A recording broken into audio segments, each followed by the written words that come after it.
کیونکہ پاکی ناپاکی میں ہمارا اتنا دھیان نہیں ہوتا، اس لیے پھر ہمیں نبی علیہ السلام کی زیارت نہیں ہوتی۔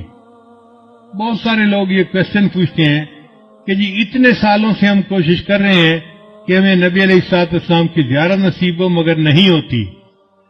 عام طور پہ جو ہم نے بزرگوں سے سنا ہے اس کی دو وجوہات ہوتی ہیں، ایک نگاہ ناپاک ہوتی ہے اور ایک بدن یا کپڑے ناپاک ہوتے ہیں، جس کی وجہ سے زیارت سے محروم ہو جاتے ہیں۔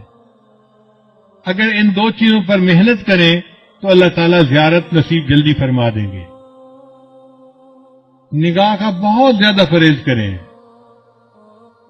100% پرہیز کریں گے تو اللہ تعالیٰ کی طرف سے پھر نبی علیہ السلام کی زیارت والی سعادت نصیب ہو جائے گی۔ میرے والدین چونکہ شروع سے ہی نیکی کی زندگی گزارنے والے تھے،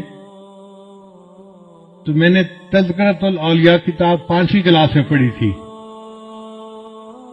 5ویں کلاس کے بچے کو تو ابھی کنسیپٹ بھی نہیں ہوتا، مگر مجھے والد صاحب نے وہ کتاب لا کر دی کہیں سے، تو میں نے اس میں اللہ والوں کے واقعات پڑھے تو دل میں بڑا شوق ہوا کہ مجھے بھی اس لائن پہ چلنا ہے اور اللہ والوں کی لائن پہ آگے بڑھنا ہے۔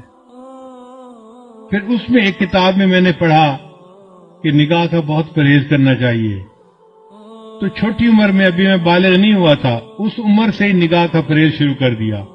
بہت بچتا تھا، بہت نگاہ کو بچاتا تھا، اور مجھے اس زمانے میں اپنی والدہ سے ڈانٹ بھی بہت پڑتی تھی۔ ہر دوسرے تیسرے دن کوئی محلے کی آنٹی آتی اور میری والدہ کو کہتی، تیرا بیٹا جا رہا تھا، اس نے تو ہمیں سلام بھی نہیں کیا، یہ تو ہمیں اپنی خالہ ہی نہیں سمجھتا۔ اور امی مجھے بلا لیتی تھی، بیٹا وہ تو نے اپنی خالہ کو سلام کیوں نہیں کیا، یہ تو میری کلاس فیلو تھی، یہ تو میری سہیلی تھی، ہم بچپن کی دوست ہیں، تم سلام تو کرتے۔ اور مجھے پتہ بھی نہیں ہوتا تھا کہ یہ آنٹی کہاں گزری تھی اور کہاں اس کو سلام کرنا تھا۔ تو میں آگے سے ایک بار کہتا تھا، امی آنٹی سے یہ پوچھو کیا میں نے اس کی طرف دیکھا تھا؟ تو جب امی پوچھتی تو پھر وہ آنٹی کہتی، ہاں یہ تو یوں کر کے چلتا ہے، سر اس کا نیچے لگا ہوتا ہے، زمین کے علاوہ تو کچھ دیکھ نہیں رہا ہوتا، اس نے کہا اس کو۔ میں نے کہا امی مجھے یہ بھی نہیں پتا میرے پاس سے مرد گزرا ہے یا عورت گزری ہے، میں کس کو سلام کرتا؟ تب جا کے میری جان چھوٹتی تھی۔ لیکن اندر اندر مجھے بہت غصہ آتا تھا ان آنٹیوں پہ، سارا محلہ خالہ بنا ہوا ہے، سارا محلہ آنٹی بنا ہوا ہے، اور بس ان کو سلام ہی کرو چلتے ہوئے۔ لیکن نگاہ کی اتنی حفاظت کا بہت فائدہ ہوا۔ مجھے آتے جاتے جوتوں کی آواز سے پتہ چلتا تھا کہ قریب سے کون گزر رہا ہے۔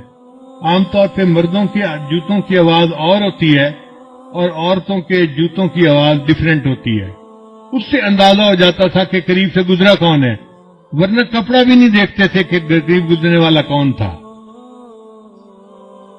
اتنی نظر کی حفاظت کرنی ہوتی تھی۔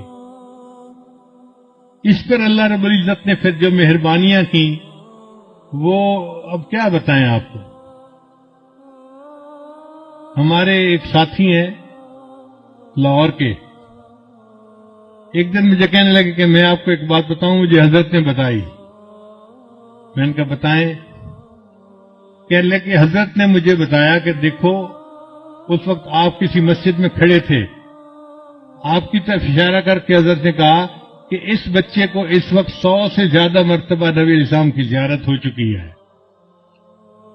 میں سن کے حیران ہو گیا، اور حیرت مجھے اس کی تھی کہ پتہ اس کو کیسے چلا۔ اس نے کہا جی کہ مجھے حضرت نے یہ بات بتائی تھی، شیخ نے یہ بات بتائی تھی۔ تو نگاہ کی حفاظت کا پھر یہ فائدہ ہوا کہ اللہ تعالیٰ نے 30 سال کی عمر سے پہلے 100 سے زیادہ مرتبہ نبی السلام کی زیارت نصیب فرما دی۔